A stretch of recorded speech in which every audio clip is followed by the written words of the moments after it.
Hello, everybody. Welcome to today's and this month's Urban Forestry Committee meeting. Pursuant to Chapter 2 of the Acts of 2025, this meeting will be held remotely. Thanks, everyone, for joining. Um, to kick off, is there any housekeeping items? None from me. I do have one about the youth vacancy. I don't know if we want to talk about that now. So we do have the youth vacancy is we have one, and I posted for applicants to apply by December 5th, but only got two non-youth applicants. So I extended the deadline to January 5th and reached out to folks again. I'm gonna send a link in the chat to you all, um, to everyone. And there's some information there about how to apply, but trying to make it as easy as possible for youth applicants. Just send me an email of why they're interested in joining. Yeah. And then the youth members have to be between the ages of 14 and 17. So if you know anyone or know anyone to reach out to, please share the link. Thanks, Vanessa. Do you know if there's any like Sustainability or city newsletters going out over the holidays we could include it in? I was told that it was going to go out in the city newsletter this week. Nice. I don't remember seeing one. I don't remember what day it comes out. So hopefully it's in there. And I emailed some teachers at the high school. So we'll see if that helps. Kind of another awkward time, right? It was right before Thanksgiving before or right after. And is now right after the holiday break. So we'll see. Great. Any other housekeeping items? Okay. Um, Vanessa, you'll have to remind me order-wise. Should we wait and do introductions until we see if there's anyone looking to join? I think we can do our UFC member introductions, and then I can um promote the attendees to panelists if they'd like. We Okay. can give them the option. Okay. Well, maybe we'll start with introductions, maybe alphabetical by first name. If I think that means Doris might be kicking us off. Oh, Hello, sorry. my Yeah. name is Doris Jenkins. I'm a member of the committee.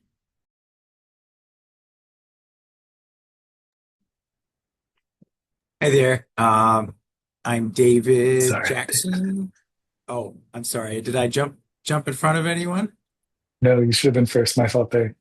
Oh, that's okay. Uh, yes, I'm David, the tree warden for Somerville and a committee member. Happy to be here. I think that's me. I'm Joelle Renstrom, member of the committee. Happy to see everybody. I think I'm next. Hi, everyone. My name's Leah Grossman. I'm a landscape architect and one of the co-chairs of the committee. Hi, I'm Luca, youth member of the committee. Hi, I'm Marion. I'm a member of the committee. Hi, I'm Michael Hendricks, co-chair and tree enthusiast. Think maybe I'm next, Rob Van Dennebiel, associate member and aspiring urban ecologist. Suzanne Warner, member. Tori Antonino. I'm an ecological landscaper and member of the committee. And I am Vanessa Bukili, the senior urban forestry and landscape planner for the city and also a member. And I see we have a few attendees. I also have the power of the Zoom, so I'm going to give our attendees the option to become panelists if you would like. Feel free to rejoin. If not, no pressure. You can just listen. All good.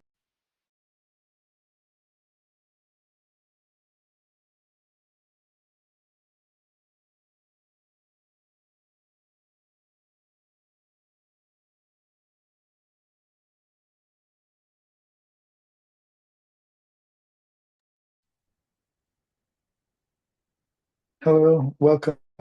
See a couple people joined. Thanks for attending this month's meeting. This part of the meeting, we typically start with resident concerns. So happy, I see a couple folks, maybe start, Ruchika, is there anything we'd like to bring to the committee today? Yes, thank you. Thanks for starting me off.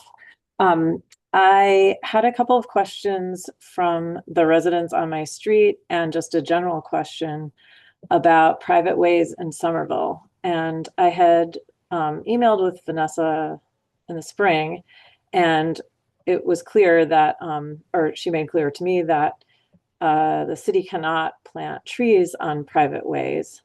But in talking with Tori, we also had a discussion about how there may be a missed opportunity to plant some trees on private ways that have a lot of open sky area like ours without power line interference. Our street is not a typical dead end private way. It is a through way and it's very wide. And so there is ample space for some trees. We were told when we were part of the sewer separation project that just finished. So the Berkeley and Oxford, our adjacent streets, got trees planted by the city, but we did not. And we were told that we could do a DIY if we wanted. Basically, we were told we could do anything we want. I'm not sure what that means, but what we would like is some trees. So we were hoping that maybe your committee would help us with some support as far as guidance, selection, site preparation, so that we could do a DIY thing and would have a better outcome. So that was my first question. And then my second question, just because, just out of curiosity, I wondered what happens with mature trees that are, a valuable part of the Somerville overall canopy that are on private property and may not really seem part of a private homeowner responsibility. So those are my two questions. Great questions, and I'm gonna let the committee mostly answer since, as you said, and I said before, the city can't plant on private ways, which are private property. It's just such a weird. I don't even know why we have private ways. They're very strange, but yeah, we can't do it. I was just looking at the Google Street View of your street, and it looks like people tend to park sort of on what looks like the sidewalk. I don't know if this is a newer image or not, but where you plant trees versus where cars go, you should definitely keep that in mind. If there's any opportunities to do like front or side yard or whatever, backyard, whatever yard, plantings, that would be probably more beneficial for the tree if that is an option rather than planting it in a potential parking conflict area. And there's a Could you share your screen, Vanessa? Oh, do you mind if I tell them which No, street no, is your that's fine. street? Okay. I will say that so we were not able to get a sidewalk for the street either. We were given so the street is entirely asphalt, but there is a line that differentiates the parking area from the street area. And part of planting trees would sort of more clearly impose. So this is pre-streetscaping and pre-line painting. So now where you see that kind of sidewalk-ish area, there is a stripe and there are crosswalks at the top and bottom. So it is a little clearer, and our hope is that planting trees would even more clearly identify this area as the walking area and this area is the parking area. Gotcha. Okay, that's good. But there isn't, you can see that there's, other than this corner yard, there is not a lot of space. Most people don't have yard abutting the road. Yeah, I couldn't tell if maybe in the middle here. I can't go down the street with Google Street View the same way you can on a public street, so I wasn't sure. We do have, even in sort of smaller areas, smaller trees are possible, and there's a private tree planting grant. We're working with the Mystic River Watershed Association. Allie, who just joined, can say more if she wants, but the Mystic River Watershed Association has like a tree planting giveaway, and Allie and some other ambassadors are helping people site trees, so that might be a good place to start. I'm not sure that we could do like maybe, we haven't had any other tree plantings like on the road, but at least for the yard properties, even like right against the sidewalk, but on the yard side of any properties, definitely is a possibility, and could look into more. There's another weird private street that's like half public and then half private. And there was a property owner who was just over the sort of divide area, and they wanted a street tree, but I couldn't plant one there. But I did convey the vendors I've used in the past so that they could reach out to someone to plant a tree. And I recently was in that area, and they have a tree now in the sidewalk. Not quite the specifications that I would follow, but I imagine they may have reached out to one of those vendors and found that to be successful. That's another suggestion I had. Now I'll pass it on to any other community member ideas. I'm curious, what does it take to do a bump out when you have situations like this where you walk up and down the block and the sidewalk is too small to put trees on with the ADA restrictions, and everyone's tree lots or the lots come up right to the edge, and it's just really hard to put trees in there. Like what has made the streets where there's like some bump outs every like 2 or 4 parking spaces kind of possible? Do you guys know what I'm talking about? Like sometimes you just see like a vertical strip where there's a tree in it. Like in the Spring Hill sewer separation project. Or like near the Maxwell Green, if you're walking, there's like every 2 spaces there's a bump out of like a narrow strip, and then the tree is planted there because the sidewalk would have been otherwise too narrow to put trees in. There isn't a sidewalk. There isn't actually a ADA compliance issue here.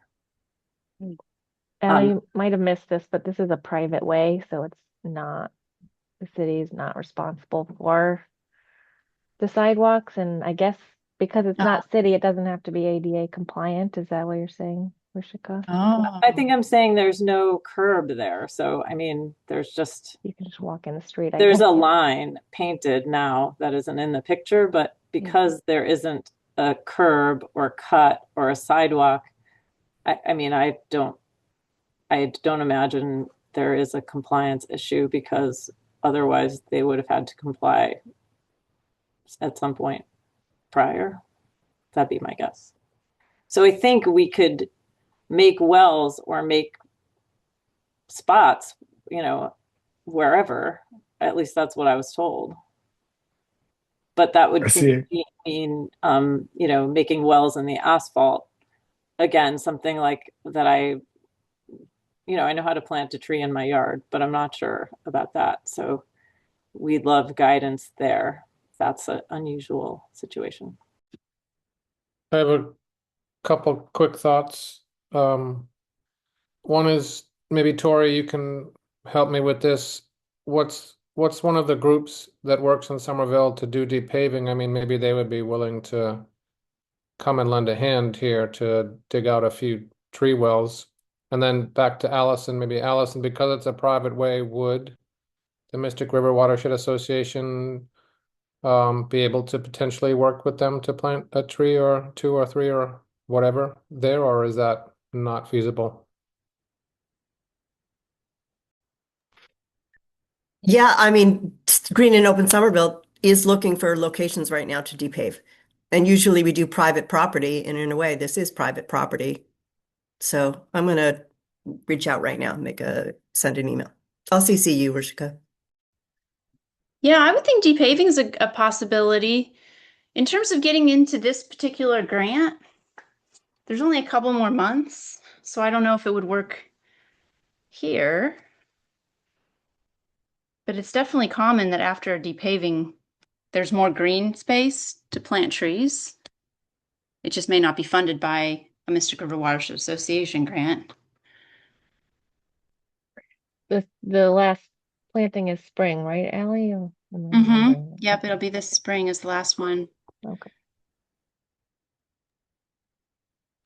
And I Suzanne, you think have your for the hand up? purpose of getting into that grant, like you need to have space that works now. You know what I mean? Is there anywhere you could point us for specific guidance on how to prepare this? So let's assume the homeowners are willing to pay for the project. Preparation of a well when you're not dealing with like a garden soil type of situation, or the site, size and type of tree that will have the best survivability. Could you point us to that information, or do you have? I can chime in here a little bit. So I got your email earlier, and sorry I didn't get a chance to respond. But I'm really excited to see that you have initiative behind this. I'm just around the corner on Berkeley Street, so I would love to see this street be improved. And I foresee a few sort of routes that this could go. I think the ideas that have been proposed so far and kind of a DIY scenario is probably the most feasible and low cost. And I can definitely provide some guidance around sort of preparation and species selection. And I think, not to put you on the spot too, Suzanne, but Suzanne and I are both landscape architects and could provide guidance in that realm. And Tori and I are also in the species selection committee. In terms of actually making changes to the street itself, I'm curious, is it who owns the land if it is not a public way? Is it owned by a homeowners association or one property? Because it's different than like a development parcel where there's a developer who would be responsible for street improvements and would have to go through similar permitting process. So I also don't want to get, the DIY route down a potentially challenging path of changing too much. And also curious, if there's utilities in that way, there's sort of a process if it was a developer parcel, let's say, where it would follow a few check boxes to make sure that the improvements that are being made are being done in a way that's, good by everyone. So I don't know if you know any of those answers, but I think regardless, I think our group can support on species and guidance. I think the sort of permissions behind removing pavement is where we can brainstorm a little bit more. But I'm happy to also, follow up and review on site and kind of come up with a plan because I think there is a lot of opportunity there to really designate pedestrian space versus vehicle space versus parking versus potential trees. So would love to see this area be reimagined. That's great. I do have those answers. I don't need to take up the meeting time for that. If you are amenable to having that conversation outside of the meeting, that would be great. I would love your help, Suzanne and Leah and Tori. Great. And That's Suzanne, you're nodding, but was assuming you're on board too. Yeah, no, this sounds really awesome. Would love to help out in any way. And I guess, just thinking about working on similar projects in the public right of way. I think I had similar questions about like how you guys go about funding like your repaving and projects like that. And then I would just caution I guess we need to see more about the site and kind of think about the complexity of this project and whether it makes sense as a DIY project, especially if you want to think about the streetscape as a whole. But would love to see more or talk more about this. Great, thank you all so much. And although I don't plant on private ways, I do plant a lot on public ways, so I'd be happy to share like my specifications for tree planting on sidewalks, and species lists that I use. So that could be a good place to start thinking as well. I'm happy to talk about details um, once you dig into that stuff with these other fine folks.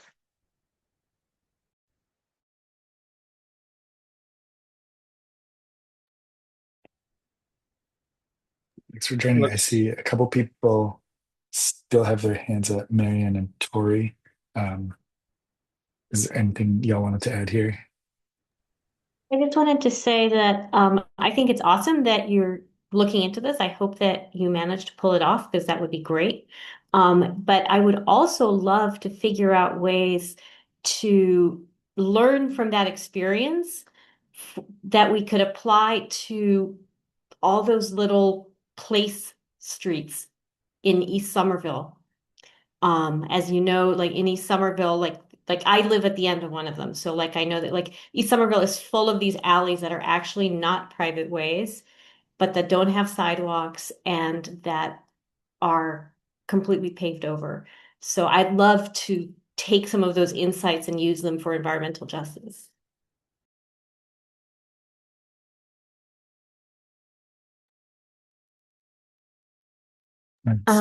Think, oh, yeah. So a few thoughts. If the private way is owned by the residents on that street, like, could there be like an easement? Like, could somebody's property kind of come a little further out and a tree be planted on their property? Like, is there, My you know, not, understanding is yeah. that is the situation from my city councilor. But I would confirm beyond the city councilor that our properties extend into the roadway, not that we can like build our houses on them, but that we can do things like park our cars there or put stuff there. Yeah. I mean, I don't know how precious parking is there, but it might behoove someone to expand their yard a little, just as another potential solution. And this is exciting. I'm sending out an email right now. I'm CCing you, Leah, and Suzanne and Rushika. If anyone else wants to be in on this initial conversation, just let me know as long as we're below quorum. I'd like to be in on that if possible. And one last thought from me is that when it gets time to maybe do some of the work, I wonder if there's an additional like community group nonprofit that might be interested in at least lending just a little bit of labor on, planting day or whatever. Yeah, I bet we can wrangle folks. Shoot, I have one more thought, but that's okay. All right. Thanks.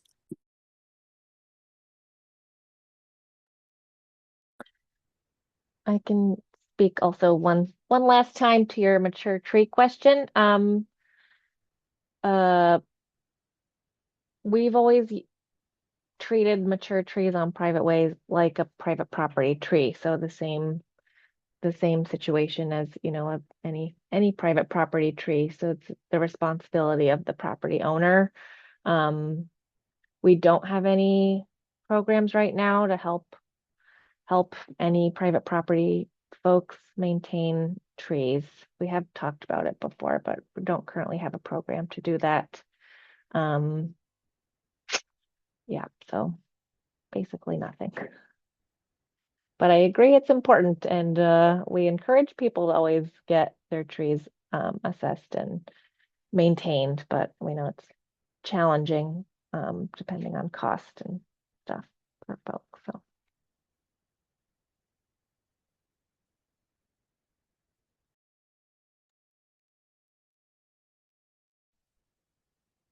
Oh, great. I see we have at least one other resident joining here, Kath or Kathy. Oh, I think you're muted. I just wonder if the trees that were planted that haven't survived are going to be replaced. Yes. Do you have specific tree in mind? I think the one on the corner of Berkeley and Central, right next to the artist studios, it didn't look like it made it, but I and know it's we too had bad. a, It's an oak and it's big. oh yeah, oh. But it was planted with the Spring Hill Sewer Separation Yeah, project. yeah.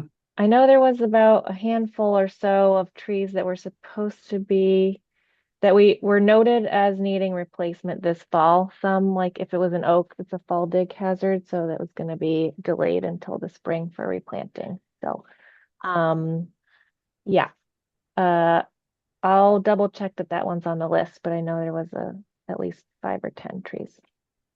Thank And you. feel free to check back in the spring if you're like, well, I thought this was going to be replaced. If they're not going to do it, I can always put it on my spring tree list. So Okay, thanks. you're welcome.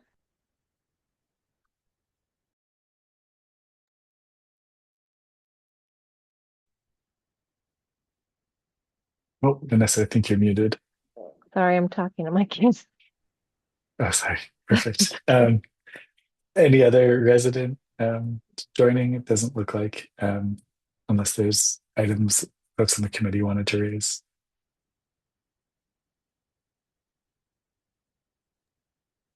It looks like Anne Ryan has her hand raised. It's a separate tab in the attendee list versus panelist, just FYI. Oh, thank you. I've allowed her to talk. There. Hi, Ann. Hi there. I can promote you too. I sorry, snuck in. But go ahead. Okay. I don't know how much committee members are aware of recent events at Cobble Hill. And I don't want to burden you with things you already know. The Ward 1 alderman proposed to the city council to sell back parts of the green space. I don't think the whole space, but the parts of the green space that we are the most concerned about, including a parking area for 37 spaces. Earlier than that, I was told by Corcoran Jennison upper level manager that Corcoran Jennison had offered to pay $45,000 per parking space for 37 parking spaces. And that they never got any feedback on that offer. So it's unclear to me where things stand at the moment. But my concern is, and what I would like your feedback on, is can zoning be initiated to protect the 87 trees and the berm at Cobble Hill? It would make a big difference in in tenants' lives, in the sense that we don't belong. There's no like Union Square. There's no organization for us. We don't belong to. There isn't yet a Ward 1 what's the term for a citizen council. So is it possible to gain support for protecting the berm and the trees through zoning? And would it be possible to get some of that support from urban forestry?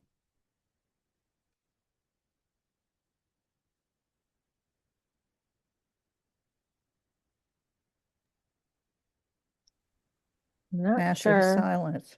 I'm not sure we're the right people to ask that question of. Zoning is complicated and I don't know all the ins and outs.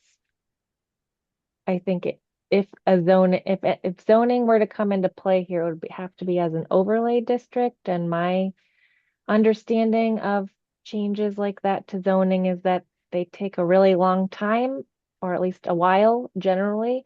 And I'm not sure that they would be at the scale of just the size of the berm. I've never seen an overlay district that small. small. Yeah. I've also not seen any, like we have civic districts, which are zoned to be for civic use in perpetuity, but that use can be anything civic. So we have civic open spaces, but those spaces could be turned into a civic municipal building or a civic school. I don't know of any zoning designation we have that is like never cut a tree down sort of zoning. So I'm not sure zoning is the right tool for your outcome, but that's my understanding of zoning, and I am not an expert in by any means. Good to know. I think the only thing I would add to that is I know in the past, as a committee, we've written letters of very Yes. non-binding recommendations. So in this case, I know you've come several times and done a great job of kind of keeping us informed. If it seemed like if you see a moment where action is imminent or something is happening, we've definitely considered people in the community coming forth and asking for like a recommendation or letter of support about preserving trees, which is kind of very much in the lane of like things we try to advocate for. But to Vanessa's point, it will not carry official consequences, is my understanding. Well, it's I'm glad to hear. I'm glad to know more about zoning not being the way to go, because that was what was proposed by several city councilors. And so it's good to know. I don't know where to else to go for information about what we can do to protect the green space. Hi,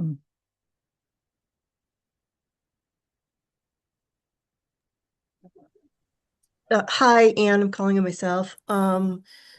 So if a city councilor is suggesting zoning, I mean, they're the ones who write the zoning. I mean, the city often puts forth ordinances, but city councilors can bring them forward too. So what I think makes sense is not to cut off any ideas at the moment. And as Michael said, we write memos, and if something comes before the city council, we can write letters of support, like we wrote one. There's already a memo for 90 Washington Street, for Cobble Hill. Yes. So what I am going to suggest is, will you have communication going with Matt right now? Well, he's running for state legislature, so I don't know how active he's going to be. He's still a city councilor. Right. But yes, I also went to the last city council meeting, but I couldn't get in. So I had to submit what I had to say through the public statements. Yeah. I would go back for sure if that were useful. So you need more people on your team, okay?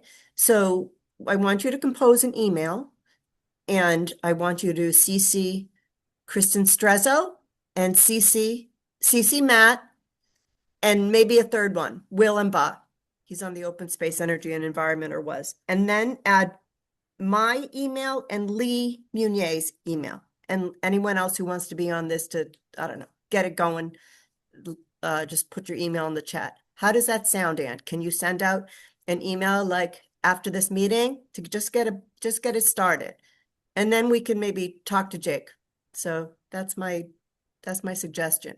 Okay. And this is me as a person, not as representative of the Urban Forestry Committee. Okay.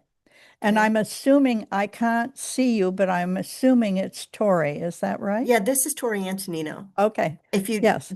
you I have mean, my I email? did, I followed your suggestions last time and sent you information which apparently you didn't get. Okay. And so that's another issue in my life, which is it's not clear to me if my communications reach where they're sent. But that's a separate Well- topic. So I will do what you, it would be very, if I don't hear back, and I didn't hear back when I sent out the other stuff, I guess I just go to the city council. Sure. But get Okay. people on your team. Okay. I'll send you an email right now. Thank you. Yeah. Thank you. If I can chime in with one quick comment, again, mostly as a personal, just an individual person. And I really, really appreciate your commitment to trying to take care of this area and preserve it. It's really admirable. So keep up the work. Thank you. I'll just echo that. And I dropped a link in the chat to the memo we wrote. It was back in January of 2022. Oh, yes, I And have copies of it. I use it all the time. but I think we could do if the fight has shifted a little bit, I think we could sort of redraft the memo. And as Michael was saying, if there's a critical moment where there is a specific ask, I think we're happy to be here to, be on your side and fight to support and keep this open space because it's Right. critical. So yeah, Yep. thanks for your Thank you. consistency. Mhm. Thank you.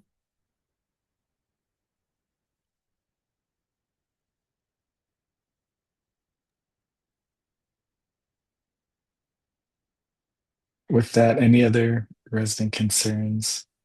Anyone I'm not seeing in the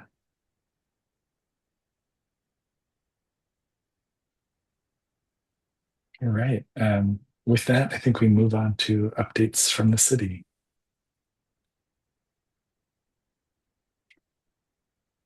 Starting with potentially city tree removals. Yes. Great month in the city. I have no new removals approved for the month of November, December. So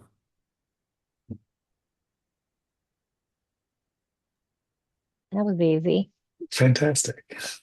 Private tree removal permits or exceptions, anything there? I see Malik's here. Malik, you want to present that? I'd wiggle my mouse around three screens. So, howdy. So if someone could share the sheet. I will. Hold on.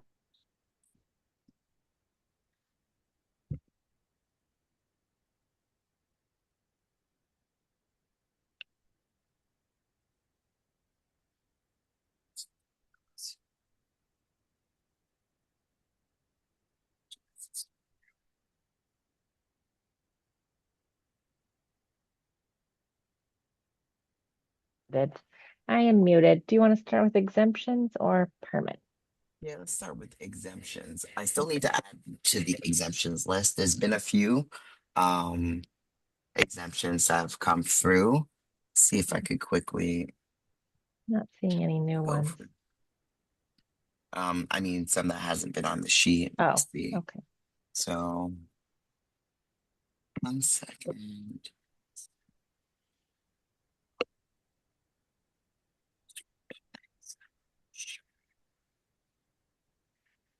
Okay, so we have things really slow internet. Okay, so I'm not sure if 70 Lime Street is on here, but that's a recent one. 70 Lime Street, 15 Curtis Avenue. So 70 Lime Street was a hazardous tree.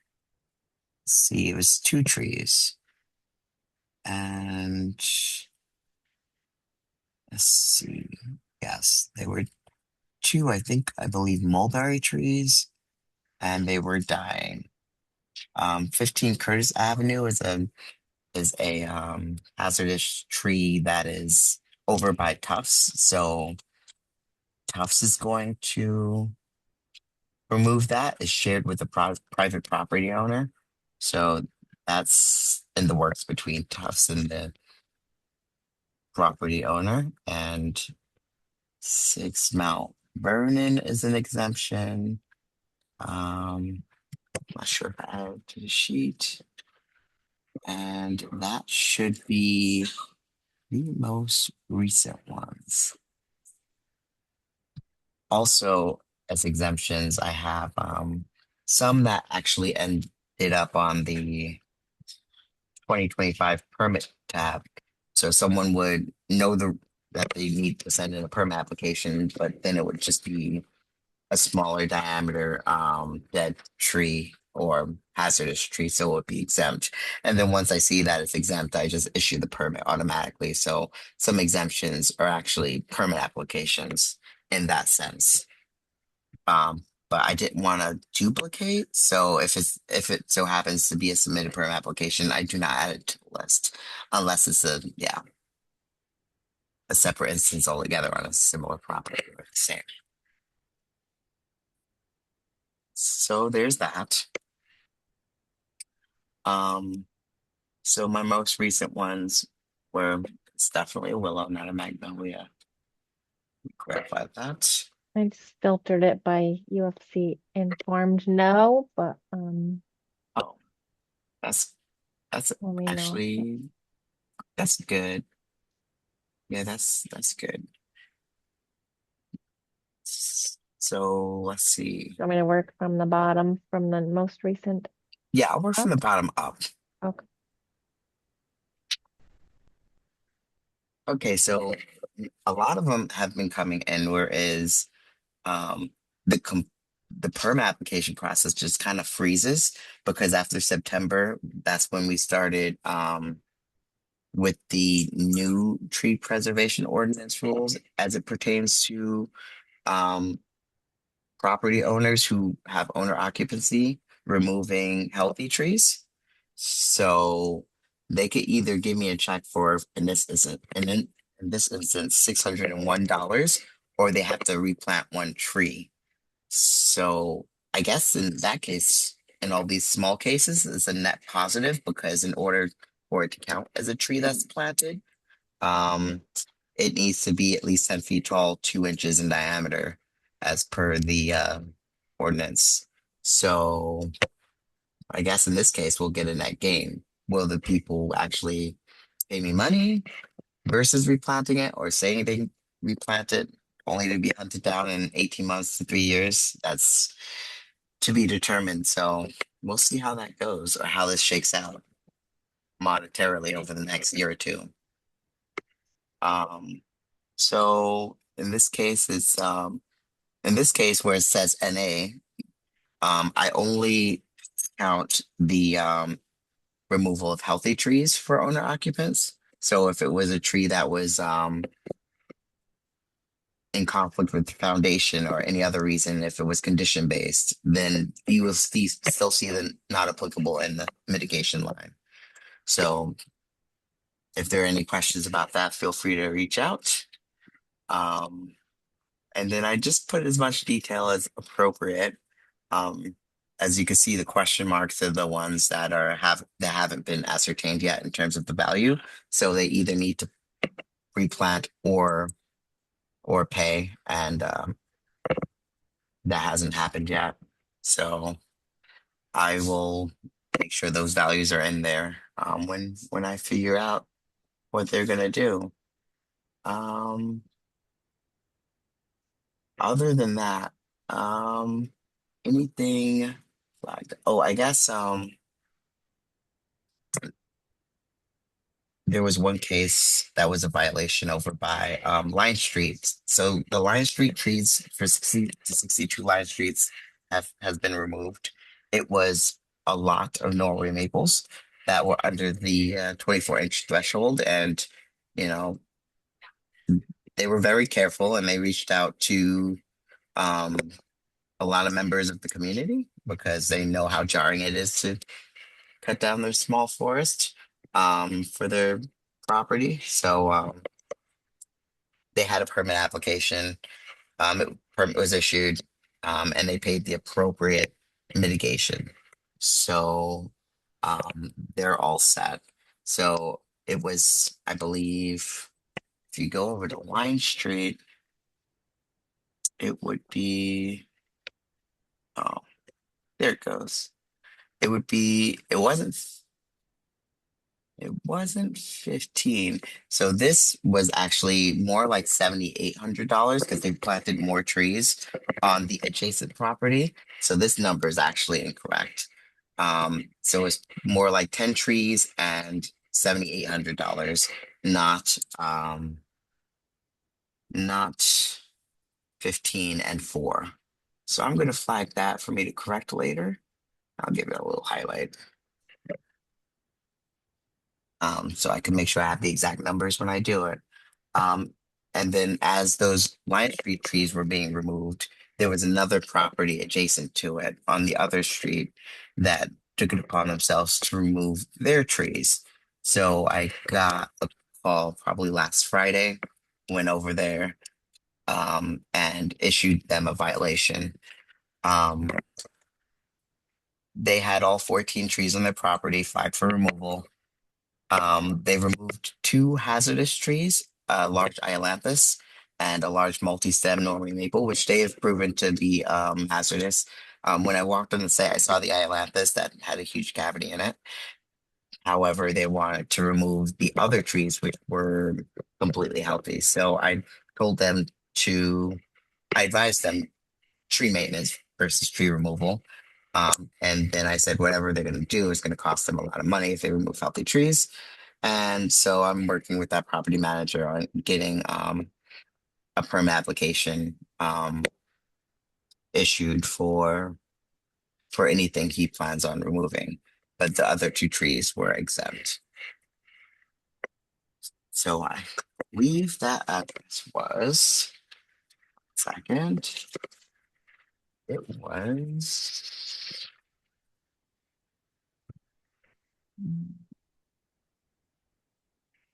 9 Square. I think it was 59 Union Square was the address. It might have been. Let me see something.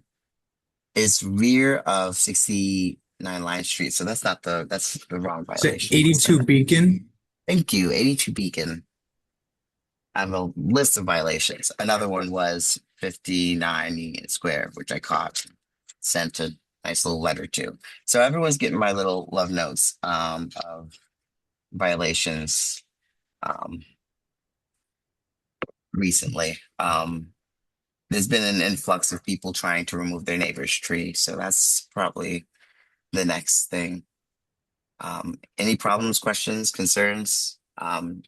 Any cases you want to discuss on the sheet? Feel free to ask me.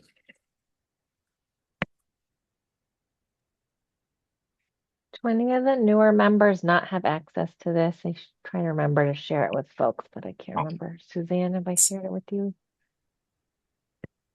Have you ever Sure. seen this before? I don't think so. It's currently shared with 22 people. Well, we've had lots of people cycle through. Luca and Joelle, did I share it with you guys? Oh, Maybe. oh, yeah. Let's see. I'll check. Sure. I don't think so. Let's see. How do you see who has access? Let's see. Share with 22 people. Let's see. Comments.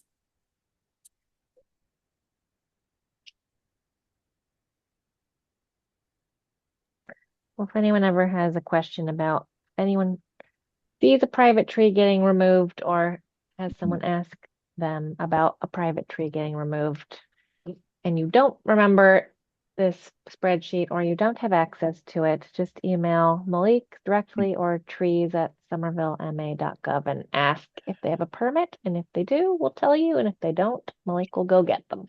Yeah, I have pretty good response time. Oh, Tori has her hand raised. Malik, I just want to say I love your love letters.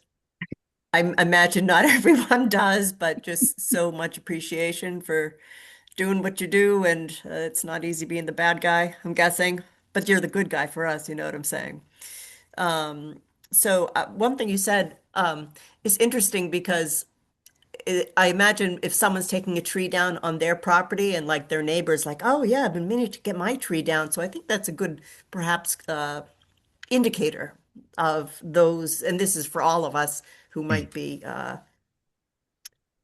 making sure we are aware of, when these things happen. Um, and my other question was on about Line Street. Mhm. That wasn't the property. That wasn't the property that came to us who were It looking to, was. Wait, no? were Looking to. they looking to consolidate their lots or something? And um, No, they, Line Street didn't come to okay, this, but I think I warned you about it 6 months ago. We've been working with them for a very long time, so I gave you guys that warning yeah. that a lot of trees are going to come down, and I scrutinized them heavily, and I inspected their work, and they actually had a pretty good survey of everything. So, I think the case you're referring to is probably another one. Yeah, I think it is Mhm. the one where we offered our services, asking them to resubmit their land. Like we offered, okay, if you're going to take all these trees down, please replant with Oh, native. native. Yeah, that Oh, was it was around that time, but it was not Line Street. yeah. Let's But see. I don't. I think I'm Oh, confusing there was properties one. actually. Actually, I looked at the case recently. It was when you we gave them the planting. We looked through their planting list and told them to plant all native in order to waive some of the mitigation because it would have been a lot for for them. So yeah, what case was that? I put 60 Line Street on the map. It's the one that's like a forest of Norway maples. So Mhm. Mhm. Yeah, this is yeah. like right off of Beacon Street. So it's over by Cambridge Health Alliance Hospital. It's like right down the street from them. Well, I just saw the tree on Houghton Ave, this big Elianthus in bloom. So good on them for taking. I mean, not good on them. I'm glad you caught them, Mhm. but always good to see a tree of heaven be Mhm. gone. Well, for now until it comes back, right, Yeah, Allie? exactly. Yeah, it's interesting because the lot that was behind the 62 Lion Street, I'm pretty sure a lot of those trees, if not all of them, are Norway maples, but even so, I there's a proper way to do things.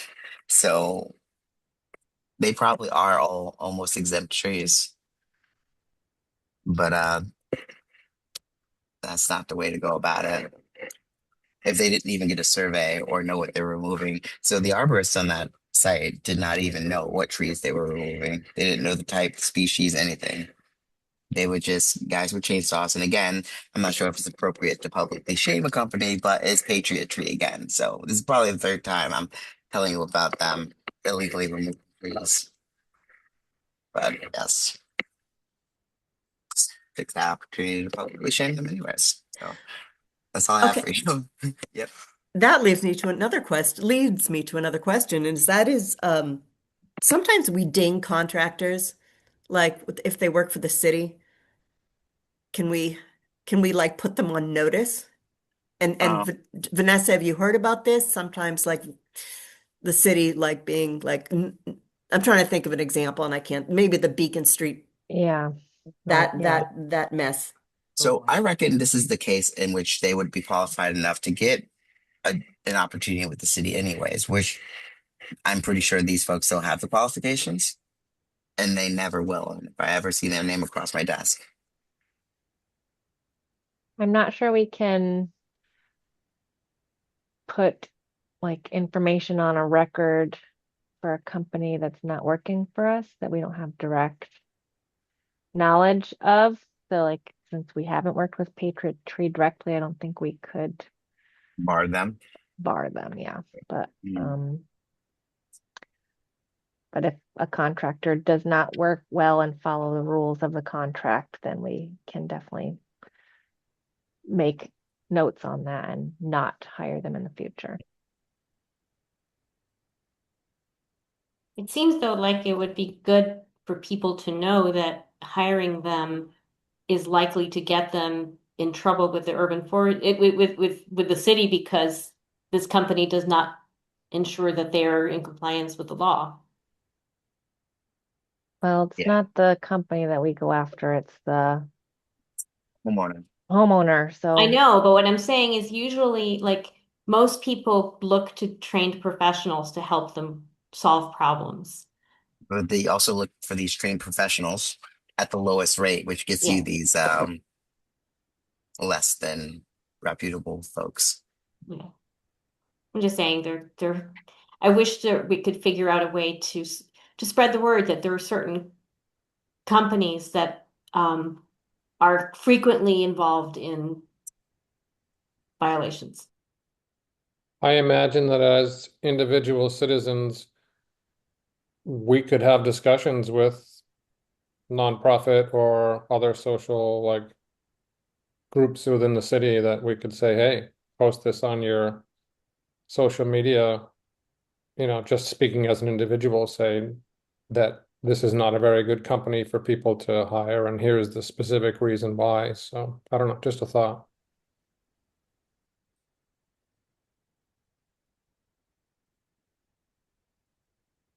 All right, so I'll leave it to the public to publicly shame. Noted. And thank you. Anything on private tree removals? Moving on to plantings. that's Did you- me. Yeah, fall tree planting is done. We finished early December as I expected at our last meeting. We got 158 trees planted with wagon wheel, and in addition to the 25 we planted with volunteers in the Myra program.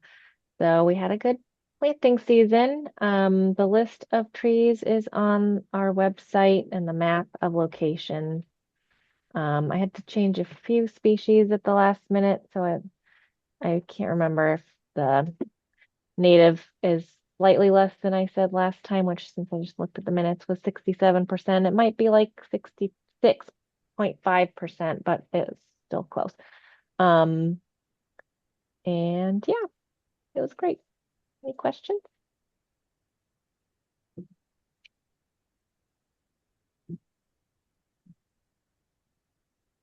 Hey, I've got a question.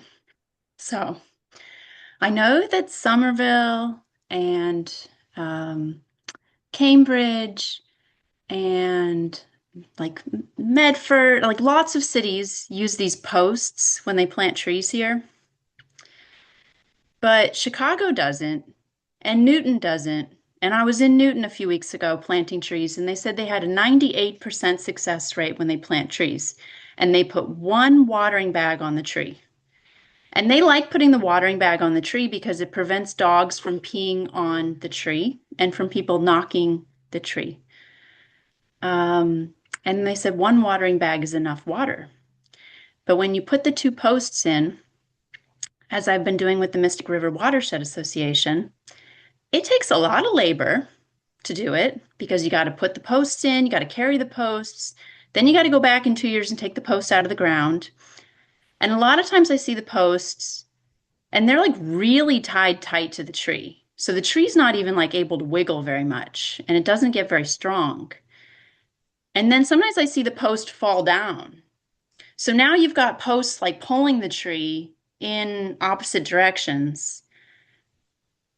And also, I'm thinking, how many trees went in to those posts to plant new trees? So to me, I'm just like, is this really the most necessary, sustainable way to plant trees? Or can we just put a watering bag around the tree? I know I answered you by email, but I can share that Oh, I didn't see information the too. response. I That's should have. okay. I Okay, I just did didn't it see that. today. I was like, I forgot to answer Oh, Allie. Um, but we put the posts on because I think it's important to mark the tree as a new tree, and especially on our sidewalks, we have narrow sidewalks. People are already walking close to the trees, they're parking close to the trees. So opening the doors, it just sort of blocks it a little bit more, or walking by, it blocks the tree from getting hit by car doors or run into by people on the sidewalk for a little while. And a lot of our bald and burlap trees aren't all that stable right in the beginning, so we're not squishing it down. So I don't know if Newton does bare root or B&B trees, but that can be different with bare root. You can definitely get it in the soil more stably usually. Some of our streets also have huge, really big wind tunnels, I've noticed, just standing there around today, like measuring trees. Some of them streets are really windy, so I would be extra worried about those.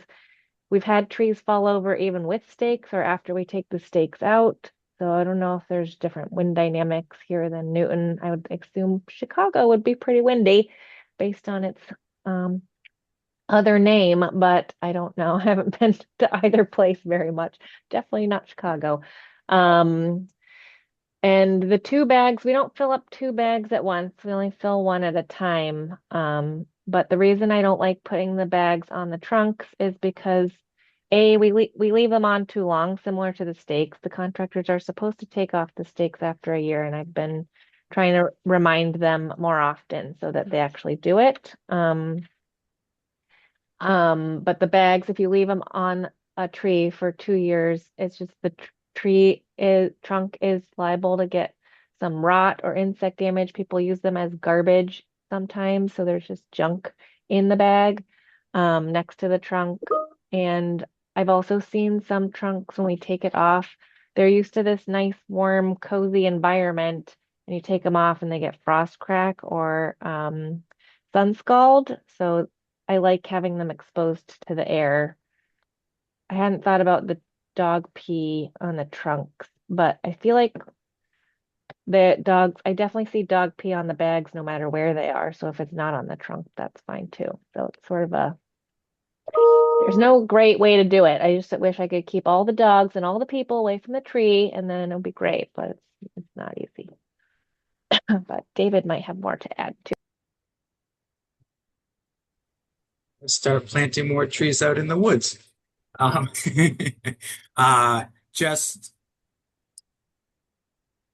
one thing about the bag around the tree. I haven't thought about it as protecting against dog urine.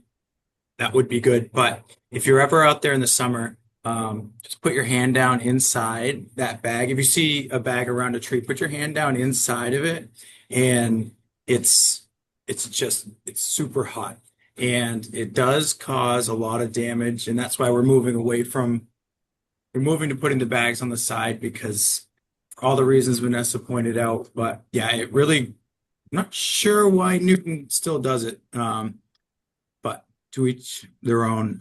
But yeah, it does cause a lot of damage to trees, and it's nice to let trees breathe, especially right down at the base, and let them become acclimated to their environment, even if their environment has dogs. Yeah, I mean, I brought it up several times to the Newton Tree Conservancy because the forester sits on that committee with me. Um, I've been like, everyone else seems to be putting stakes in the ground and we still do not. And he's like very adamant that the tree doesn't move as well when it gets tied down. And he says we have a 98% success rate. So how much better can you be? You know, like if the tree is planted properly, it should be able to stand up. To the point about what kind of planting it is, they do all bare root. So maybe that does make a difference. But in Chicago, we definitely planted like ball and burlap, and we didn't do the stakes either. So I don't know. I just wonder, like, are we getting better than 98% by doing these stakes? We're definitely not at 98%. I don't know what percent we're at. So, I can see why Newton wouldn't want to mess with what they have. I just think that the situations are so different. It's not really comparing apples to apples. Um, so I'm hesitant to not use stakes. And we recently changed to the gator bags, not on the stakes for all the reasons we've discussed. Do we need to tie the tree to the stakes? Like really I do snip tightly? them off after a year. Sometimes it's tight and sometimes it's not. So, I Yeah. encourage everyone, if you see an old stake or a bigger tree, carry around scissors with you or a pocket knife, and I welcome you to snip the arbor tie. That's what I do if I see it. Like I drive around in my car. I can't always put the stakes in my car. Um, but I will at least save the tree. And if the stake is dangling, just leave it there, sort of out of the way, and hope that the homeowner has the peace of mind, or whoever's living there, would be willing to put it out on garbage day and it'll get collected. Or some of them are just still standing and they'll just stand there. And if I see them, I'll make a list for DPW to collect later. Sorry, David. It just seems like sad to like throw out all this wood We do just to reuse plant them when they're trees. not falling apart, and it's not like we're cutting down trees to make stakes. I really don't know how it's made, but I'm sure it's not like cutting a forest down to make them. Yeah. But I'll just chime in really I think it's quickly to say that it's a really interesting concept you bring up, Allison, because I live in Cambridge and I notice all sorts of things similar to that in my neighborhood. Sometimes the bags are on the trees, and I agree with you. It seems to me like we have lots of dog walkers, and it seems like maybe it's helpful. Also, though, I've seen that the stakes in there prevent people from putting their trash cans literally 2 inches away from the trunks of the trees. So that always is really interesting to me. But I think the my takeaway from this, and thank you for saying it, Vanessa, is like we all need to maybe just take a more hands-on approach to if we see something that seems problematic and we have reasonable amount of information to sort of say this could be better or different, like do it. I see, I'm thinking about it now on my bike. Just today, I saw 3 or 4 smaller trees with, like you said, the post is broken over, it's hanging or hanging on. So I'm just gonna go snip them off and again, David said, like I lift up sometimes the bags to see like what is happening. Sometimes people stuff trash in there or whatever. So just like see what's going on there. So I don't know, how can we get more citizens to think about these kinds of things and to pay attention and be proactive? It'd be really great. Yeah, I think sometimes it can be hard to know if the stake has been there too long because, like, if you look at the new park that was planted by Magoon Square, those trees are huge and they have stakes. And so you'd think, oh, that looks like it's more than, it's like a big tree, but like the size of the tree doesn't really tell you how long the stake has been there. If you're just driving around and like noticing something, looks really tight or something like it. I don't think you can tell just by looking at it how long it's been there or that it's been there too long. But I definitely agree, like we could chop it down. But a lot of times like I'm randomly driving a place I've never driven before. I can't just pull over and like fix it. So it just becomes like, oh, that's a problem. Comment in my head. But Yeah, Well, okay. there's not enough green infrastructure maintenance in any of the cities. I know in Cambridge, we could use a ton of additional green infrastructure maintenance. I don't know how we do that, more budgeting or someone has to apply for a cool grant or something. But yeah. So is there a better thing than just throwing the posts away if you want to at least reuse them? I know I think I we, called 311 when I took him down at the Brown School and they just sat there for weeks. So I don't know what, and I even at one point was like, I guess I'll just put it in this dumpster here. And the people threw it out of the dumpster. I know some of the ones we used for the Meyer project in the fall were ones that the grounds crew had collected from out and about. So some of them are reusable. I've seen others though that are like splitting or rotted on the bottom, and once you start trying to pound them in, they'll just get destroyed. So they're not always reusable depending how long they've been out and what state of them is. Um, but we can reuse some for sure. It's just a matter of collecting them, having someone check. I'd assume they have to be compostable too. So that just as another end use, it is a tree carbon. Mm-hmm. Though I don't know if I could add a stake to my compost. It's like a tiny little bin, you know. No, yeah, I'm thinking like Yard industrial waste. scale, What about yard waste bucket potentially or yard waste. dropping off at the yard waste yard? I know they have one in Cambridge where you can do it. I don't know if Somerville has that or not, but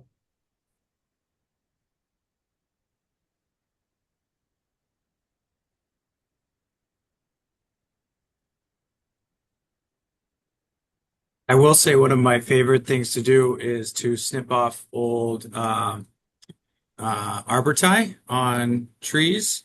And a good way, if you are out walking, you the bark will kind of tell you how long that arbor tie has been there. If the bark really seems like it's discolored underneath, or if it's starting to bulge around those that arbor tie, common sense can tell you a little bit about if it's okay to cut it off. And I do have my eyes peeled um, as a favorite activity for finding old tight arbor tie. Okay, that's a good idea. And actually at Myra, we've been using biodegradable tie, which is a little different than some of what I'm seeing on maybe it's some of the older ones. Um, so that's kind of cool too, that like, it would fall apart eventually and like get a little weaker because I think you do want the tree to move. Um, It Kind of like a definitely little does get baby. weaker. It gets really weak quickly. Yeah. Also another good way to tell is like give the trunk a jiggle, and if it's solid, if the root ball's not moving, you can cut the tie.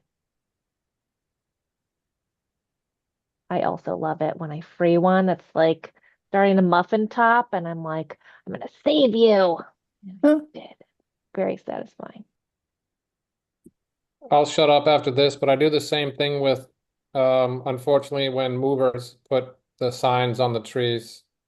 I can never drive or ride by or bike by a tree and I see a sign on it without stopping to see what the date is. And if the date's passed, I have a pair of clippers in my bike basket. I literally just cut it off.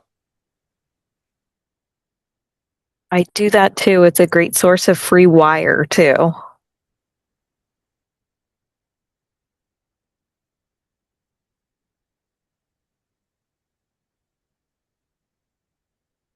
Corey, I see you have a hand raised. Thanks. Um, we have some heroes on this committee. I'm so proud of us. I was, regarding dog urine and weed whackers and like kids swinging on trees, which is such a beautiful sight to see. And I've been like, no, I know the instinct is there and I want you to do it, but go swing on this tree. It's a little bigger. So, can we start doing like tree guards?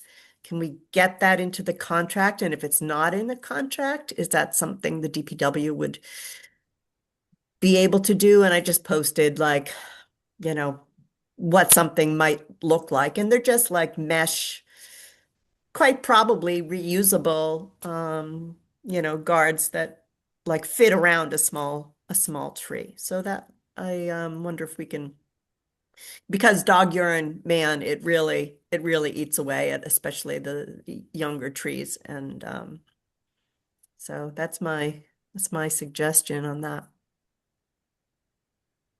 We don't currently have it in the contract. I'm not sure that we'd need it everywhere, but it would be nice to have it as an option. So I'll look into getting that into our next contract. Wicked. Allie, looks like you were talking, but I couldn't hear you.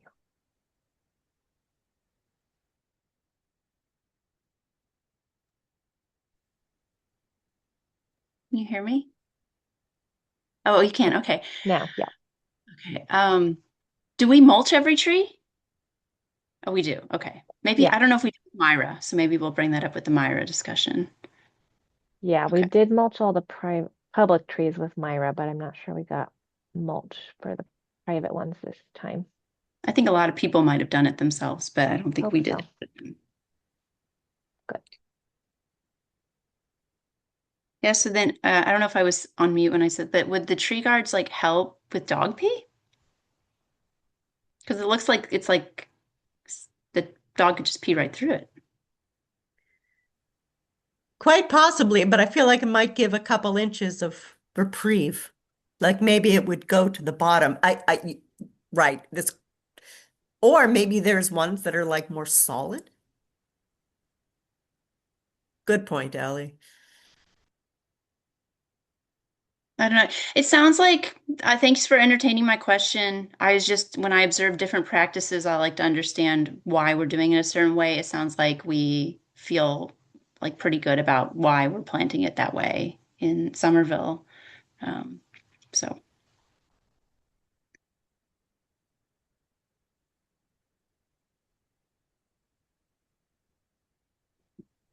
I'm sure we need to move on, but one last comment I can't resist.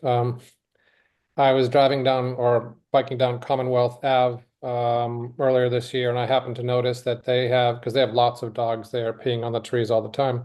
They have a little actual hose sort of contraption of some sort where they literally are rinsing off the bottom 2 feet of every single tree on a semi-regular basis. There's a group there that works with all those trees. I think it's called Friends of the Trees or something or other. But not that it's that practical for our budgets for our cities, but if you have a few street trees in your neighborhood, probably spraying the hose on the bottom 2 feet of them if you notice that they do get peed on, certainly couldn't hurt.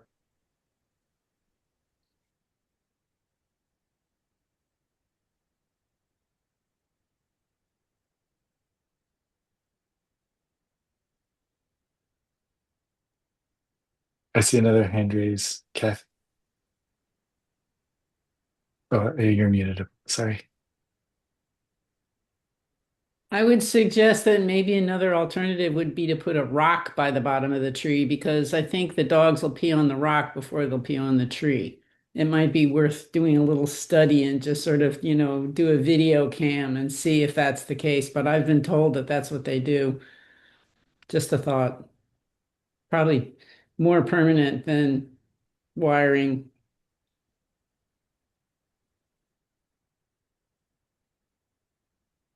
Maybe I'll put that in the contract too.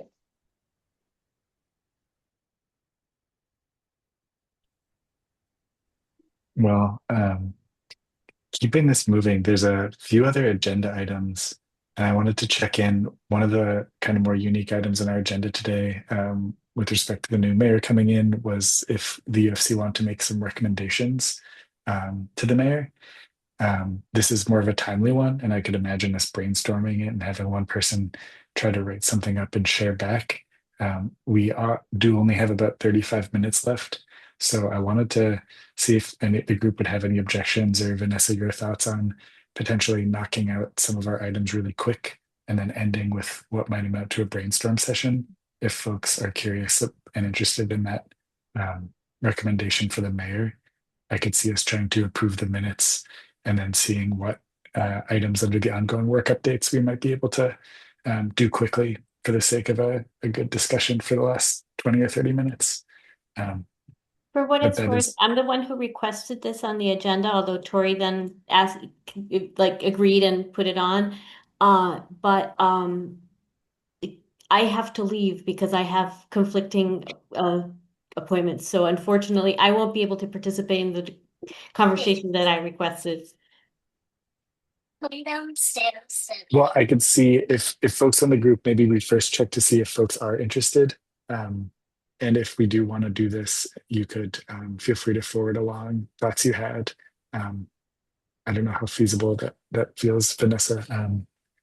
But maybe we do a quick show of hands. Maybe raise your hand if you are interested in the committee trying to write again like a memo, non-binding recommendation for the new mayor.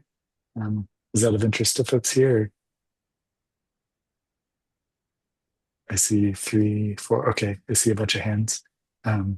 I wonder if then perhaps. Oh yeah. I was just curious the timeline. Like if we were to cover it in our January meeting, would that be too late?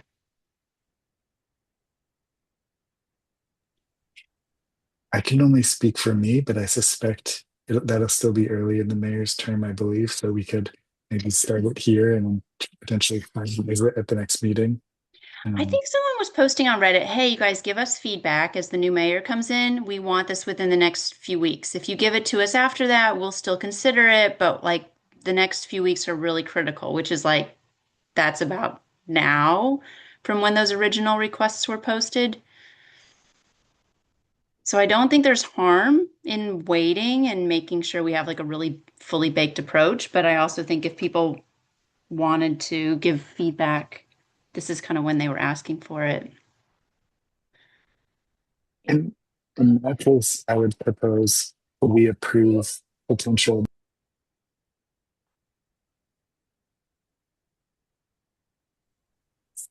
Apologies, Mike, and one of my daughters just entered the room. Let me just step aside for a minute.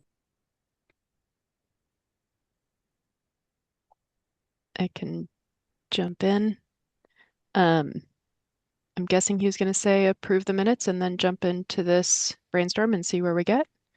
So if that sounds right, does someone have a motion to approve the minutes from last month? Motion to approve the minutes from November. And does someone have a second?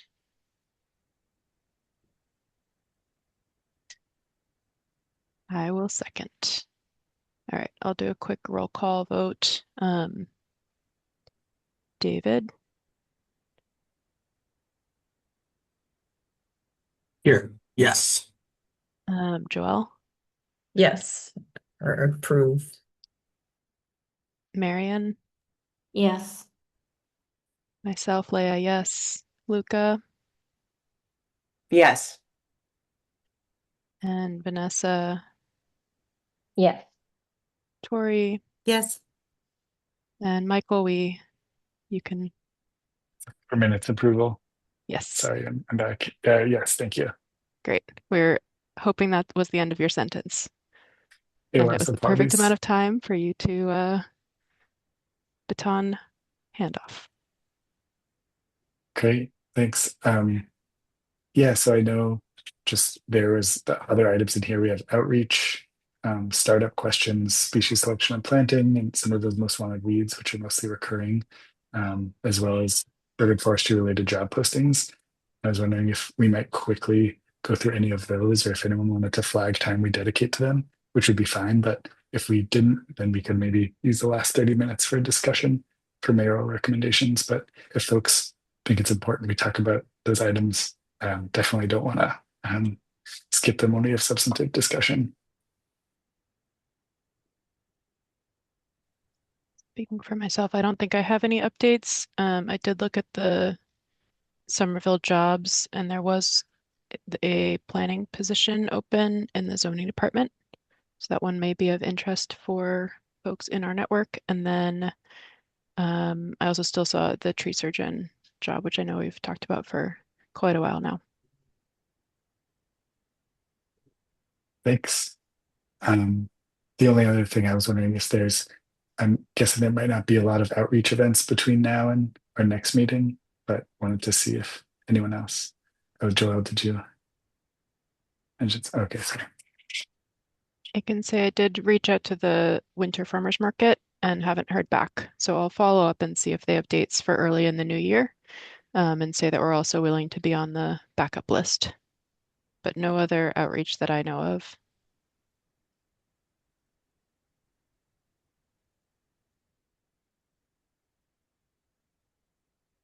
Great.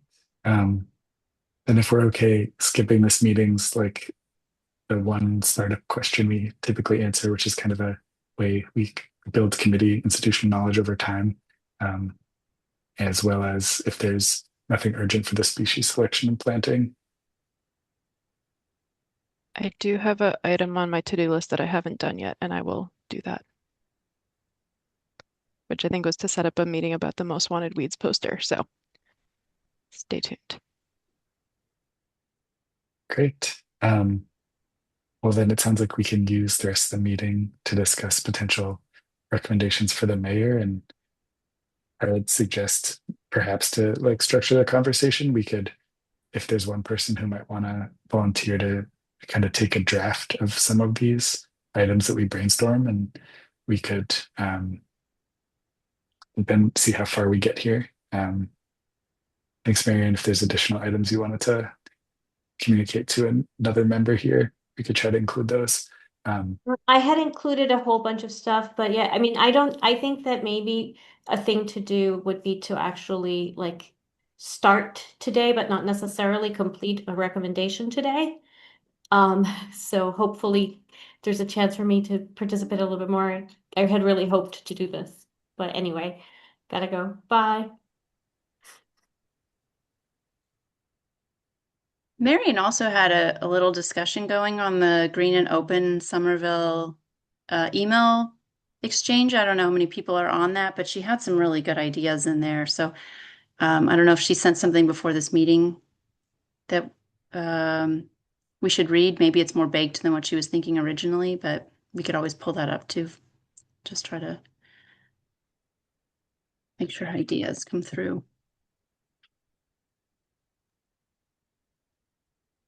Looks like Tori threw a Google Doc into the chat. I'm assuming, Tori, you're able to take notes on that. As a Yes. committee, we can't all type in the same document, but I think we could view it if you're willing to document, and maybe if you have access to Marion's initial notes, or if someone wants to add them to the chat, you could paste it.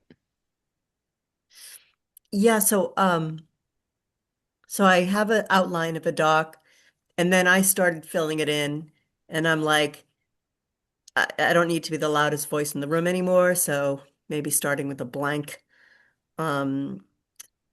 document we can start to fill in, and those who are on the working group, we can work together as long as we're below quorum.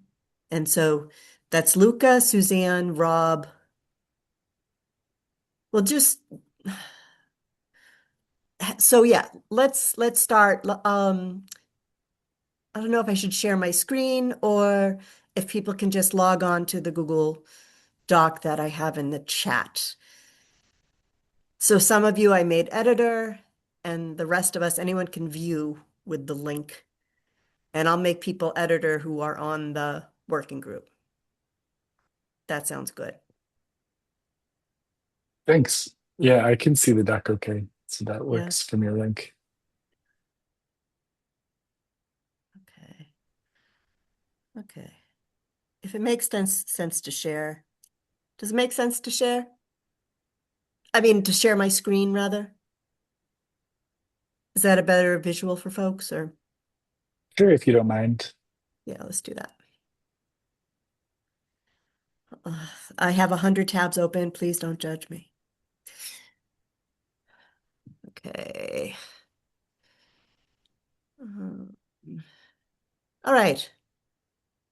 So these questions are directly from the mayor's transition from his survey, from his community engagement survey, and which are going to be passed on to the transition team. So even if it's, you know, a little late to sort of get into this, the mayor's producing a document of recommendations from 7 or 8 different policy committees.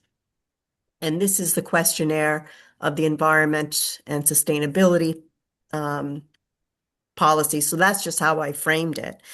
And I think Jake Wilson is going to be really amenable to input now, in a month, in 2 months, but getting in on the ground, I think is important. So the questions are, what are the most important challenges or needs in this issue area? Then any existing programs and initiatives that are working and should be expanded. Are there any gaps in programs or initiative where the city is falling short? If you could recommend a few actions that the city should take to improve the issue area, what would they be? Please explain. So, Michael, I'll let you field questions and I'll take notes. Or field people, you know what I mean? Sure, thanks. And just plus one to what you said, I think if Tori, would you be comfortable if people have thoughts emailing you in the interim? And then if we want to use our next meeting to try to potentially like review a draft or just review the notes we have so far, so we could potentially provide this to the mayor and the committee next month. Does that sound like a realistic timeline? I'm sorry, my brain. Could you repeat that again? Yeah, I know we'll get some notes on this right now. Yeah. If folks email you any thoughts they have in the next month or Yes. so, and then we can revisit this next meeting and try to finalize in our January meeting. I think that makes sense, and I think I'd just like to have at least one working group meeting, Yeah, sure. right? And but Of if you course. but both, yes, and okay. Thanks. Yeah, Luca, I see you have your hand raised. Yeah, I was wondering, when does he actually get sworn in? He has an inauguration event on the 2nd. I think it's a Saturday. I don't know if that is this. I feel like inauguration. Oh, it must be the 3rd. I think that might be the day that he officially becomes mayor. Seems like that's the day. All right, thanks. Yeah. There's a sworn in ceremony and then there's a party after, Luca, so you have to come to the party. Everyone has to come. It's at the Armory.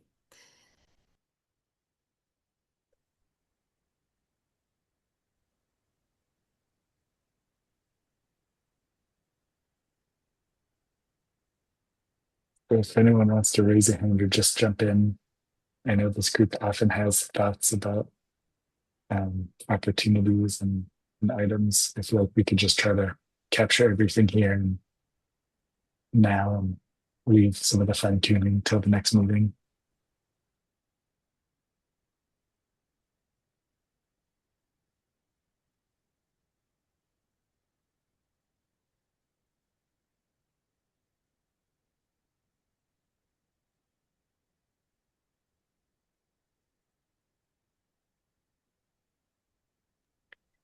All right, let's start with challenges. What are the most important challenges or needs in this issue area? And we can make it about as broad as the environment and sustainability, but since we are a tree committee, we could focus on that too. But I'm open to any relevant ideas.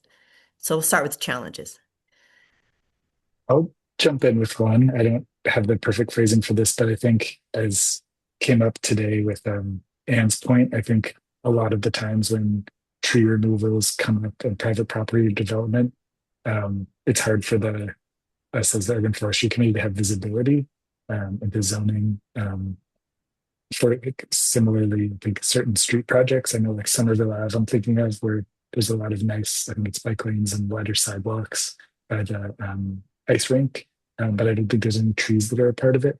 So maybe this is a half complete thought, but just how are we considering our city's urban forest when it comes to redevelopment as well as some of the construction projects around the streets that are happening. It seems like those are happening more in part because of the ordinance to mandate pedestrian and bike infrastructure. So that's a good thing. But I think I'm seeing some of those projects where they're not, they're either not adding or potentially losing urban forests with some of the like walkability and accessibility projects. So um, open for any thoughts on recommendations on what we actually do about those. But I think that's just one challenge I'm seeing.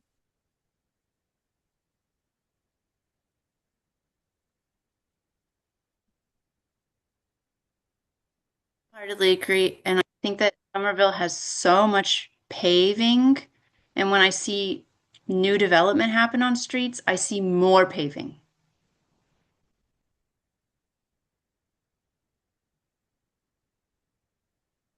And I also see like there's like a strip for a tree, like a little box for a tree, but it kind of like stops right around the tree. So like it doesn't actually continue. There's not many long, like continuous strips of parkway or berm.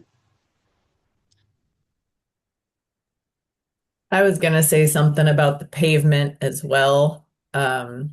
Especially where I live, right behind the high school, we are in a floodplain. Everybody floods all the time. And if, yeah, I mean, the paving certainly doesn't help with that. But there's a lot of stretches around here that really could use some trees to help offset that.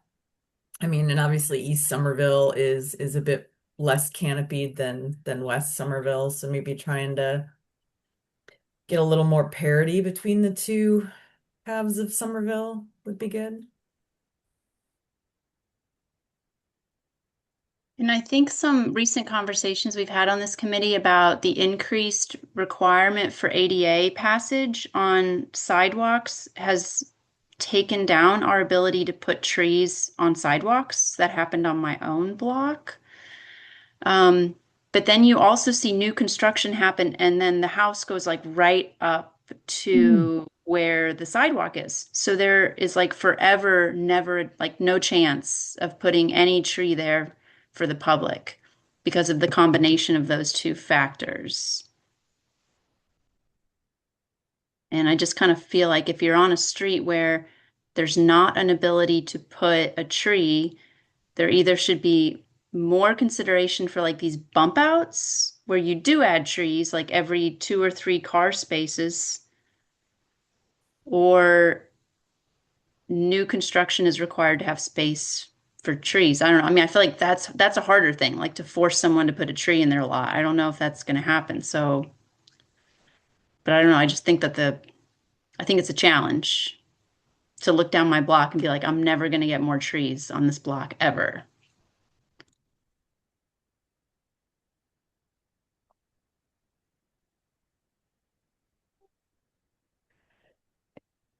Yeah.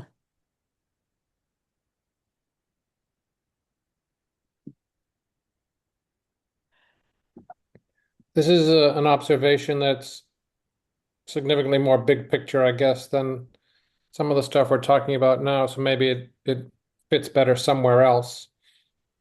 And we had a very similar conversation at the most recent Cambridge Committee on Public Planting meeting as well. And I guess it's the idea that how do we get a more influential role, if possible, or an earlier seat at the table, if possible, so that rather than being reactionary, we're considered a significant and important component to the beginning of all of these planning processes.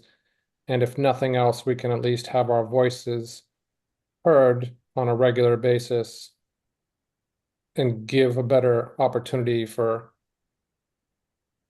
some proactive things to happen rather than reactive things, which aren't usually very helpful.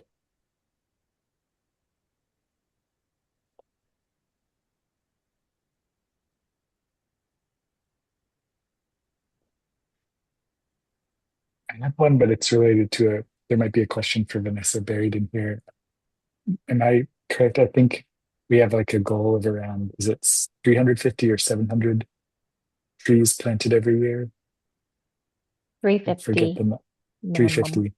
Mhm. I'm curious, do we have the current, like if we were to increase that, like because of the increased like funding by the city, are there enough spots like plantable land in the city? Is the plantable land ever an obstacle for tree plantings, or is that not close to, are there plenty of more places we could plant new trees in the city? I don't think we're gonna run out for now. Um, the bigger challenge is just the time it takes to do it right.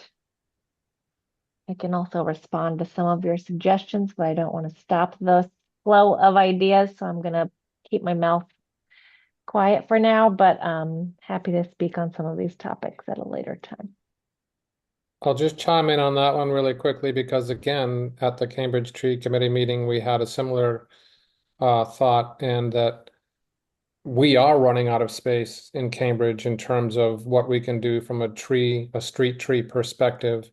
Uh, so there's some real emphasis now being thought about for private property owners and commercial property owners needing to really step up, and entities too, such as, universities or whatever, to really step up and start to improve their tree canopy. Because at least in Cambridge, street tree canopy has increased in the last 5 years, but it has not increased on private property or commercial property. In fact, it's decreased a bit. So it is, if not right now, an issue, definitely, I think, something to think about getting ahead of.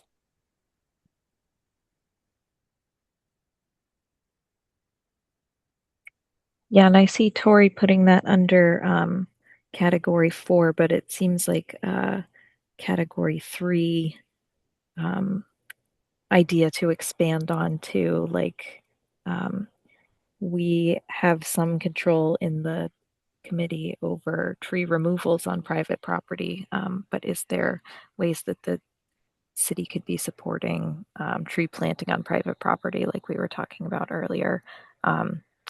Not just in terms of influence, I guess, but also in terms of like funding potentially, or maintenance support, or other sort of resource support. Yeah, and I mean, in addition to incentives like that, I mean, it might also be just starting with a simple acknowledgement that it's a problem, that you can't just fix the problem of an entire city's urban forest by planting on public property, that it really needs to be all the stakeholders sort of committed and working together. And if that knowledge is out there, I think it at least gets people thinking a little bit, maybe it's a letter to the editor for one of the newspapers or something, or some other way of just sort of making this point public so that it's on people's radar.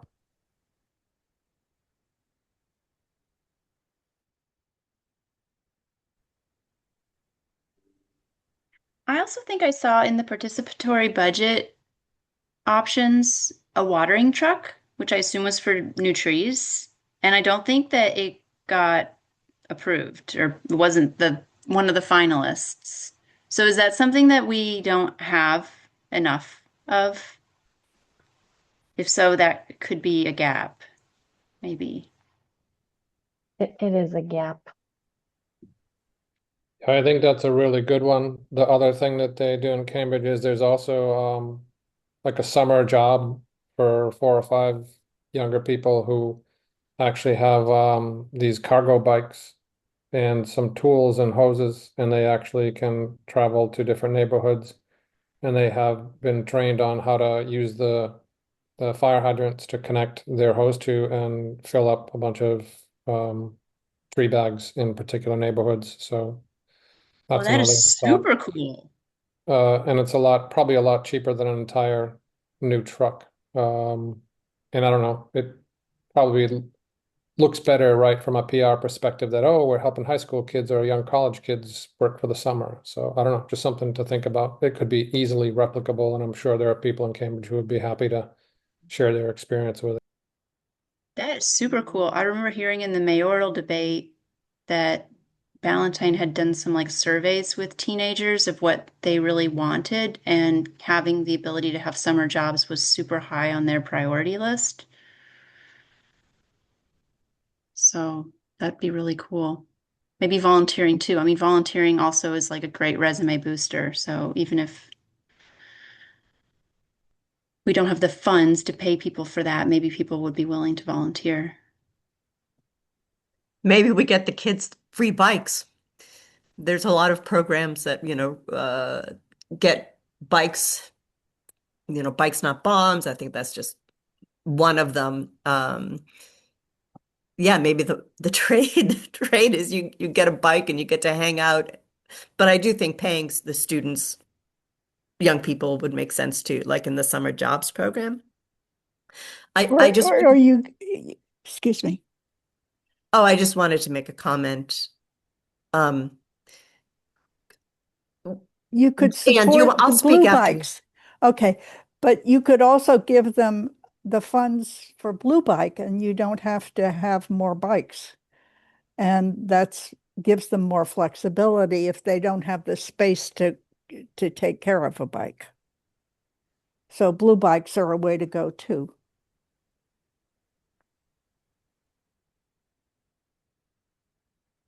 Or like Where do they, oh, excuse me.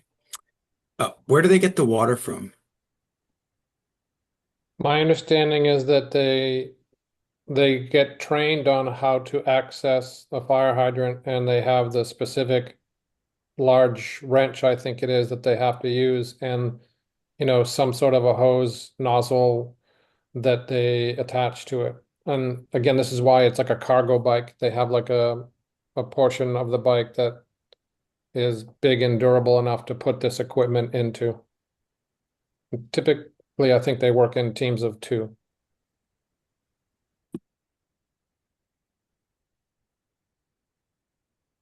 I wanted to make a comment. So we have a watering truck. Um, and one of my desires is I'm trying to, I'd like to get a number.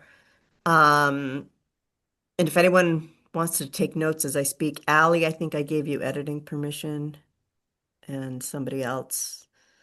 Um, so we spend, I'm guessing 20 hours a week. I'm, and that might be an underestimate.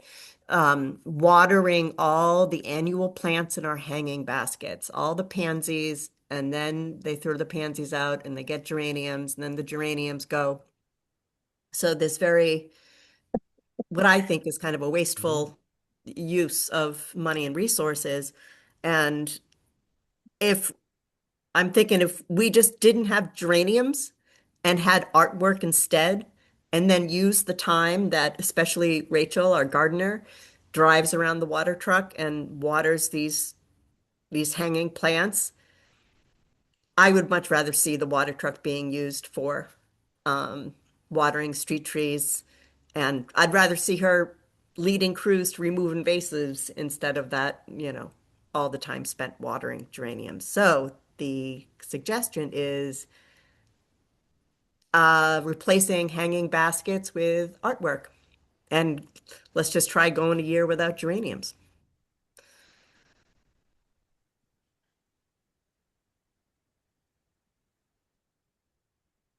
And I'd love feedback on that too. where are Yeah, the hanging geraniums? like it's a great idea. They're all over, so they're in every square. They're all along Somerville Ave. They're at City Hall. Like, so every Union Square, every single, like, yeah, like all the Hmm. squares, Somerville Ave, all along Somerville Ave, everywhere. I'm pretty sure they're everywhere. I would love a year without geraniums. We don't like geraniums? Or just the idea of annuals that are not I contributing see. to pollinators. Mhm. Okay. there are native geraniums, so I shouldn't be so generic.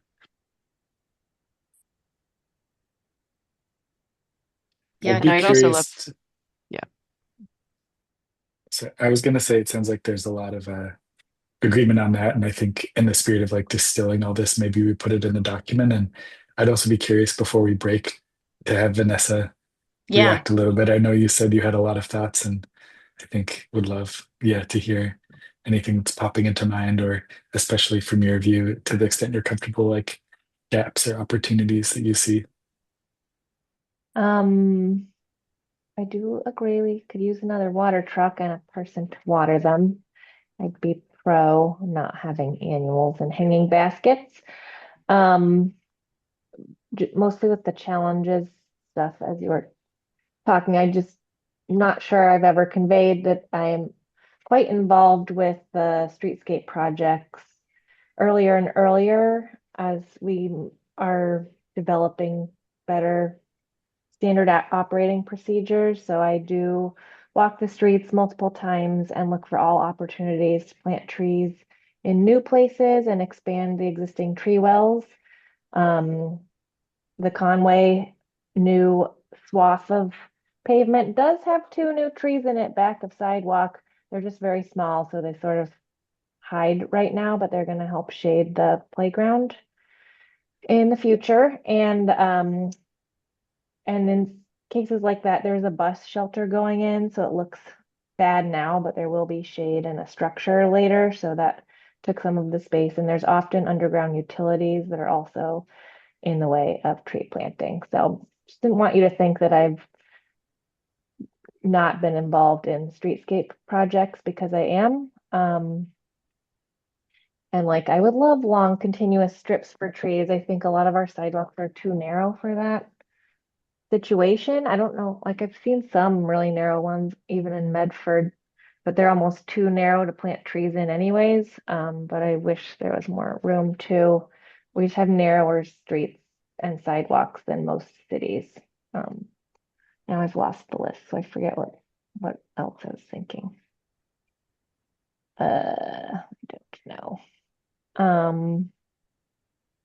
Oh yeah, and like the parity of tree distribution. I know that there's way fewer trees in the east sides of Somerville. I'm trying to plant more, and it seems like we're not doing equal amounts of tree plantings and streetscape projects on the east and such, but it's not because we don't want to, it's because we can't. There's like sewers in the sidewalk all Yeah. over East Somerville. There are more utilities in the little places I am. I don't know if the properties are smaller or there's more driveways. It depends on the street, but you know, like Pearl Street, I put a new tree in every possible place I could. There just weren't that many that I could. Um, so I agree that it's a problem, but we might need some Yep. more novel solutions. Um, and we are trying to find them, but you know, all the help would be we can get would be great. Um, I think those are my main reactions. But great ideas, everyone. Nice to have us on the same team.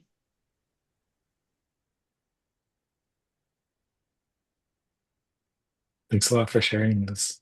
Beth, do I see a raised hand?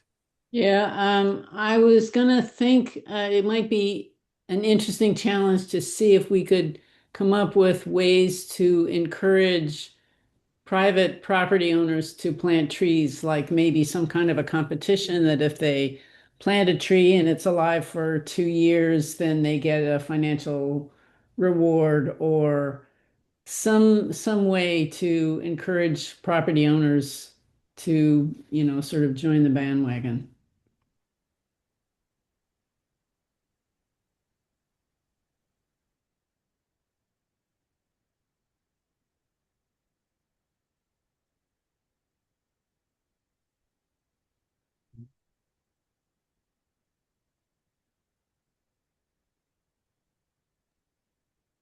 I see we're a couple minutes to 6:30 and would love to end on time. Any other thoughts people have?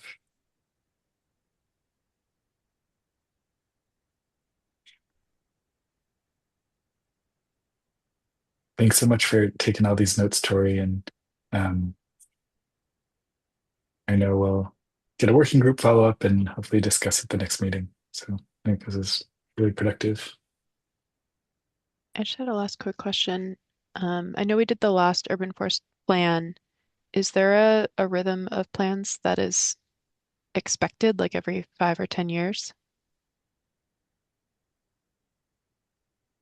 Not exactly. I was thinking more in the 10-year realm. It took a lot of work. Mhm. There's no like, we're not doing it because we're required to, so it's sort of up to the city. Got it. I was hoping the one we did would last about 10 years. I think there's still lessons to be learned in it, so. But yeah, that's a great one to add to existing initiatives that have spurred a lot of action.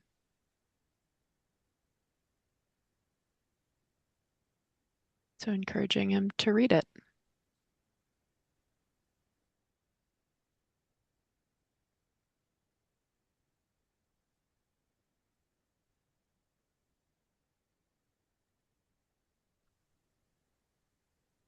Okay, I think Well, that, oh, sorry.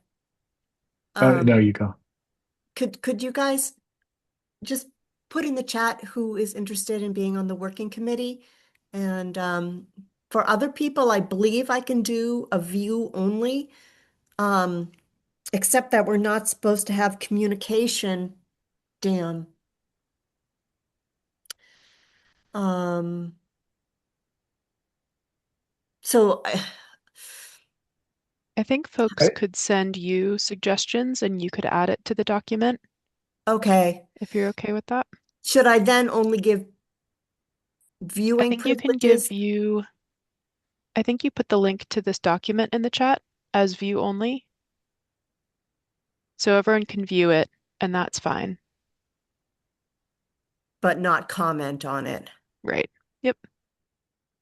And if they have comments, they can email you individually and you can add those comments to the document. Because I think it's just, there's no conversation Right. outside of a meeting. So I But think I one feel, direction is good. okay, as long as someone's not if they're reacting to the Mhm. document and saying you missed this, are we potentially breaking quorum? So I guess my question is, do I limit viewer access since that may invite a back and forth Mm. through email? Even, you know what I'm saying? Even though it's not, we're not commenting on the document directly, there's sort of this I backdoor think conversation.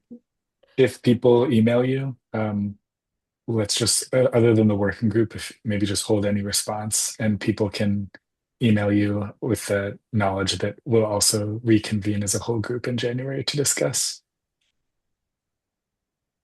So I guess Tori, just don't respond, but people can Oh, send you don't things. respond. Okay. Yep. Okay. So this cannot be a working committee? It No, no. can, but the working committee has to stay under quorum. So the people who express interest in the working groups can continue to coordinate. But for everyone else, if you have any ideas, it's just a one-way message to Tori, and then we'll hear back in January at our next meeting. Okay, helpful.